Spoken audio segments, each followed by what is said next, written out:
आगरा में एयरफोर्स का MiG-29 विमान क्रैश, पंजाब से उड़ान भरी थी, जमीन पर गिरते ही आग लगी, दोनों पायलट इंजेक्ट हुए। आगरा में सोमवार को एयरफोर्स का MiG-29 एयरक्राफ्ट क्रैश हो गया। उड़ते वक्त ही विमान में आग लग गई। पलक झपकते ही आग का गोला बना विमान खेत में आ गिरा। जमीन पर एयरक्राफ्ट गिरने के साथ ही विस्फोट भी होने लगे। हादसे के वक्त विमान में 2 पायलट थे। दोनों आग लगने से चंद सेकंड पहले ही पैराशूट की मदद से विमान से कूदकर बाहर निकल गए। विमान कागा रोल के सोंगा गांव के पास खाली खेत में गिरा है। एयरफोर्स ने विमान हादसे की जांच के आदेश दिए हैं। बताया जा रहा कि इस फाइटर प्लेन ने पंजाब के आदमखोर से उड़ान भरी थी। रूटीन एक्सरसाइज के लिए आगरा जा रहा था। हादसे की कोर्ट ऑफ इंक्वायरी के आदेश दिए गए हैं। अब टीचर का ट्रांसफर 5 की बजाय 3 साल में होगा। कैबिनेट में 27 प्रस्तावों को मंजूरी। सीएम योगी आदित्यनाथ की अध्यक्षता में सोमवार को कैबिनेट बैठक हुई। इसमें 27 प्रस्तावों पर मुहर लगी। सहायता प्राप्त डिग्री कॉलेज के टीचर का ट्रांसफर अब 5 की बजाय 3 साल की न्यूनतम सेवा के बाद हो सकेगा। इसके अलावा पशु चिकित्सा के क्षेत्र में डिप्लोमा व सर्टिफिकेट पाठ्यक्रमों के लिए भी नीति को मंजूरी मिल गई है। योगी सरकार ने नई शीरा नीति को भी मंजूरी दी है। इसमें कोई बदलाव नहीं किया गया। राज्य के रिटायर्ड कर्मचारियों के लिए रिटायरमेंट बेनिफिट रूल्स 1961 में भी संशोधन को मंजूरी मिली है। इसमें कोई सरकारी कर्मचारी रिटायरमेंट के बाद यदि अपने किसी नॉमिनी वारिस को नहीं छोड़ता है तो उसकी ग्रेजुइटी का पैसा सरकार के पास चला जाता है, लेकिन अब ऐसा नहीं होगा। यूपी उपचुनाव की तारीख बदली, अब 20 नवंबर को वोटिंग। अखिलेश बोले ये बीजेपी की चाल, टालेंगे तो और भी बुरा हारेंगे। यूपी में विधानसभा उपचुनाव में अब 13 नवंबर की जगह 20 नवंबर को वोट पड़ेंगे। हालांकि नतीजे पहले से तय तारीख 23 नवंबर को ही आएंगे। चुनाव आयोग ने यह फैसला 15 नवंबर को होने वाले कार्तिक पूर्णिमा के स्नान पर्व के चलते किया है। आयोग का आदेश आते ही सपा समेत कई विपक्षी दलों ने भाजपा को घेरना शुरू कर दिया है। सपा प्रमुख अखिलेश यादव ने कहा कि ये भाजपा की पुरानी चाल है, हारेंगे तो टालेंगे। वहीं मैनपुरी से सांसद डिम्पल यादव ने कहा कि हमारे अच्छे काम से भाजपा में कहीं न कहीं हलचल मची हुई है। आप सांसद संजय सिंह ने कहा कि यह बहुत अजीब बात है कि देश के प्रधानमंत्री और सीएम के हिसाब से चुनाव के कार्यक्रम बनाए जाते हैं।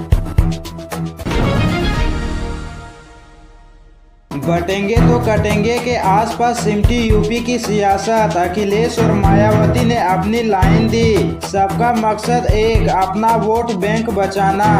यूपी की सियासत में इन दिनों नारों को लेकर घमासान मचा है। योगी के बटेंगे तो कटेंगे की सियासत में अखिलेश यादव और मायावती भी कूद पड़ी है। अखिलेश के जुड़ेंगे तो जीतेंगे की शहर में लगी होर्डिंग को लेकर सोशल मीडिया पर जमकर वाद विवाद हो रहा है। सपा प्रमुख अखिलेश यादव इस नारे को लेकर काफी आक्रामक हैं। टीवी डिबेट हो या सोशल मीडिया प्लेटफॉर्म, हर जगह सक्रिय नजर आ रहे हैं। सपा दफ्तर के बाहर इससे संबंधित एक होर्डिंग भी लगी है जिस पर लिखा है जुड़ेंगे तो जीतेंगे। वहीं योगी के नारे बटेंगे तो कटेंगे पर एक गाना सोशल मीडिया पर वायरल हो रहा है। महाराष्ट्र के चुनाव में बीजेपी की ओर से यह गाना खूब बजाया जा रहा है।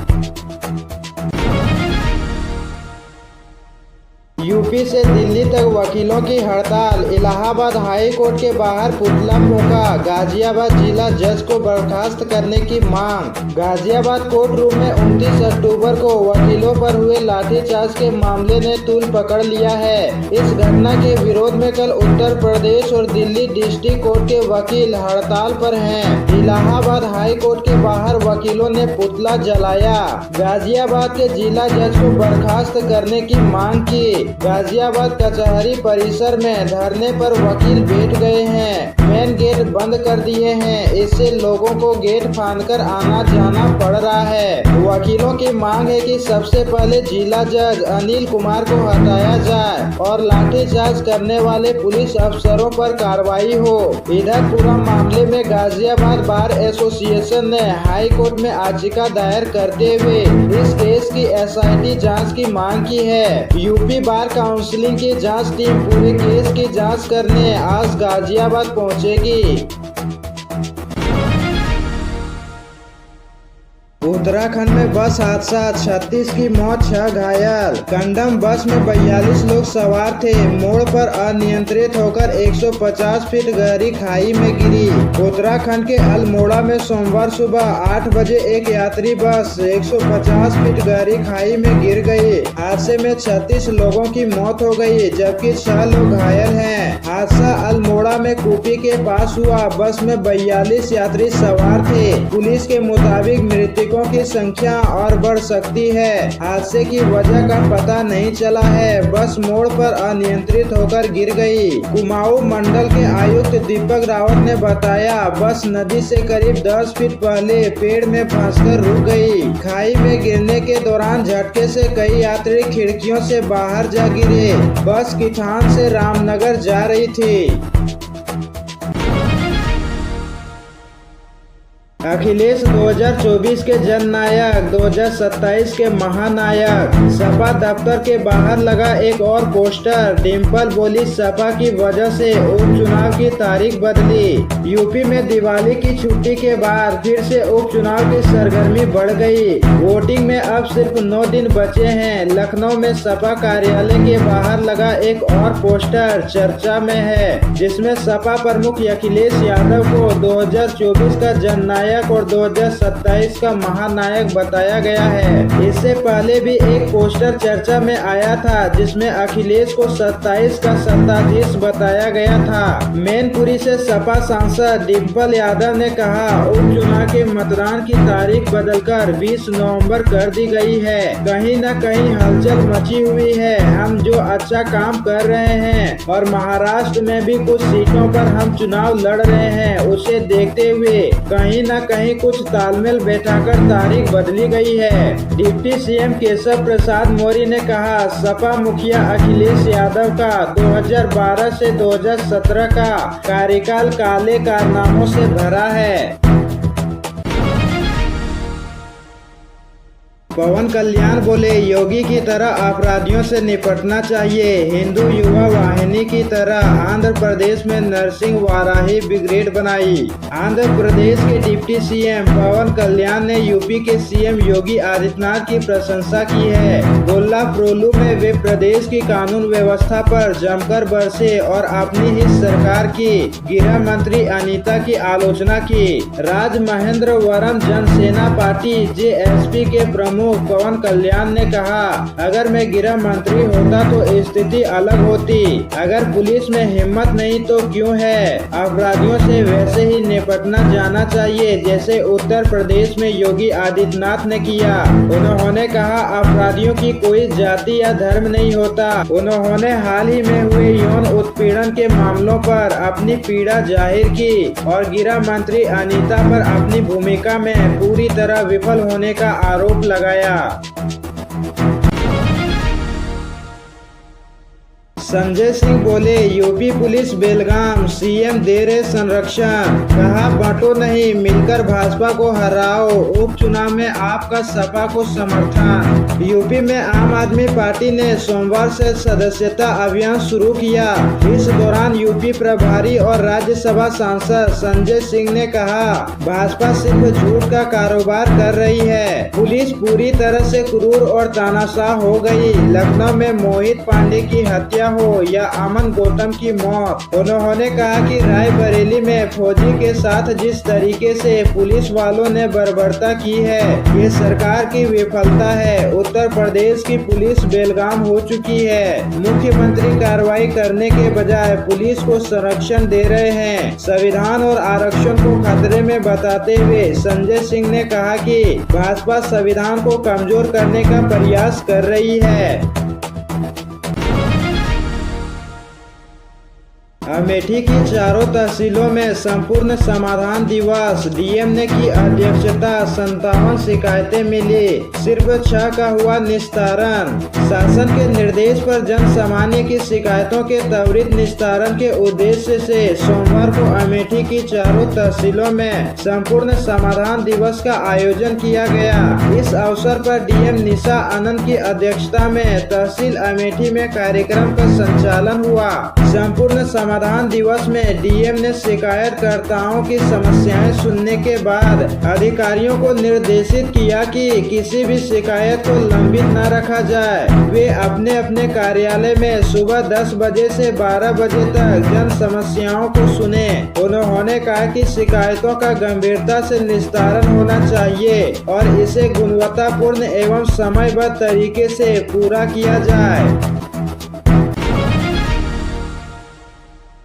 आजमगढ़ में लॉरेंस बिश्नोई के नाम पर धमकी, विश्व हिंदू महासंघ के प्रदेश उपाध्यक्ष को 24 घंटे में जान से मारने की धमकी, दर्ज हुई एफआईआर। आजमगढ़ जिले में प्रधानमंत्री नरेंद्र मोदी, मुख्यमंत्री योगी आदित्यनाथ और विश्व हिंदू महासंघ के प्रदेश उपाध्यक्ष विश्वकांत चौबे को जान से मारने की धमकी देने का मामला सामने आया है। विश्व हिंदू महासंघ के उपाध्यक्ष विश्वकांत चौबे ने जिले के एसपी हेमराज मीना से मिलकर सुरक्षा की गुहार लगाई है। चौबे का कहना है कि 2 नवंबर को उन्हें 2 बार फोन आया, जिसमें लॉरेंस बिश्नोई के नाम पर उन्हें प्रधानमंत्री और मुख्यमंत्री को 24 घंटे के भीतर जान से मारने की धमकी दी गई थी। मामले को गंभीरता से लेते हुए मेहर नगर थाने में मुकदमा भी दर्ज कर लिया गया है।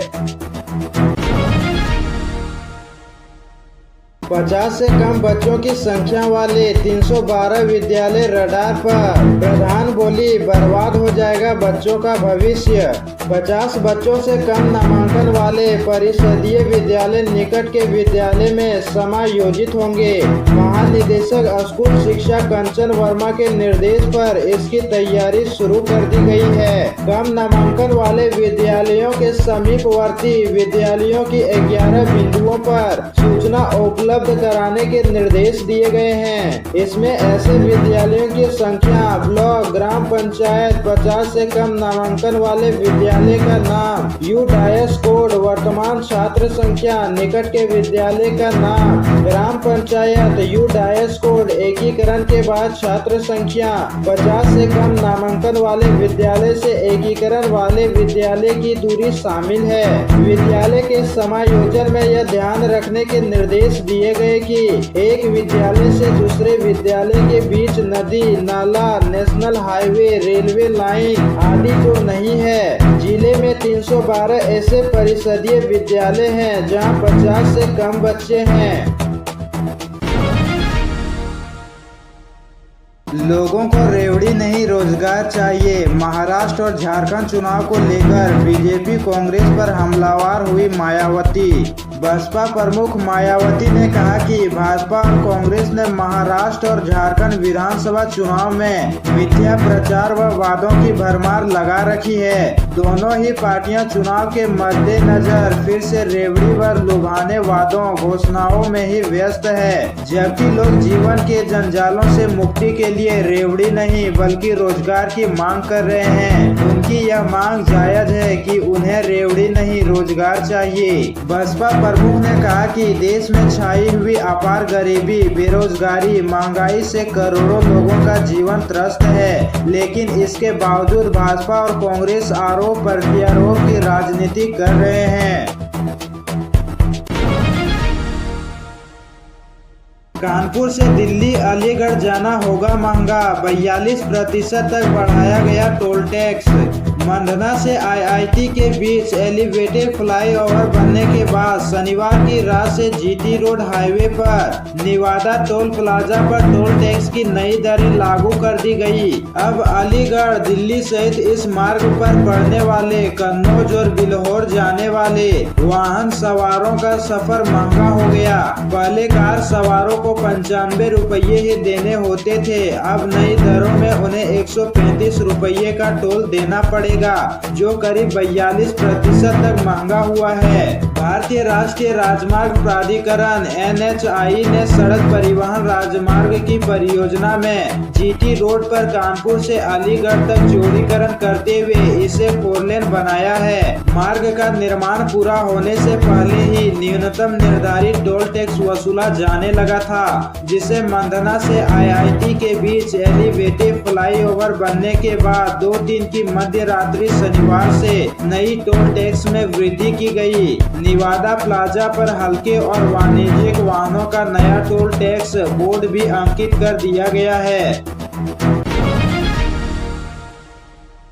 यूपी पुलिस को मिली बड़ी सफलता। कानपुर में पकड़ा गया 346 क्विंटल गांजा, ट्रक ड्राइवर समेत 4 गिरफ्तार। ACP बिल्हौर ने रविवार को देर रात अरोल थाना क्षेत्र में गांजा से लदा एक ट्रक व बुलेरो पकड़ी। दोनों गाड़ियों में 346 क्विंटल गांजा लदा हुआ था। पुलिस ने ट्रक ड्राइवर समेत 4 लोगों को गिरफ्तार कर जांच शुरू की है। गांजा उड़ीसा से लाया जा रहा था, जिसकी सप्लाई कानपुर देहात में होनी थी। पुलिस ने माल खरीदने वाले को भी गिरफ्तार कर लिया है। ACP बिल्हौर सुमित सुधाकर रामटेके ने बताया कि पुलिस ने मुखबिर की सूचना पर अरोल थाना क्षेत्र से गुजर रहे एक ट्रक को जांच पड़ताल के लिए रोका। इस ट्रक में गांजा लदा हुआ था। पूछताछ में पता चला कि आगे एक बुलेरो भी चल रही है, जिसमें भी गांजा है। पुलिस ने कुछ दूरी पर बुलेरो को भी बुलेरो में 4 बोरी और ट्रक में 12 बोरी गांजा लदा हुआ था, जिसका कुल वजन 346 क्विंटल निकला।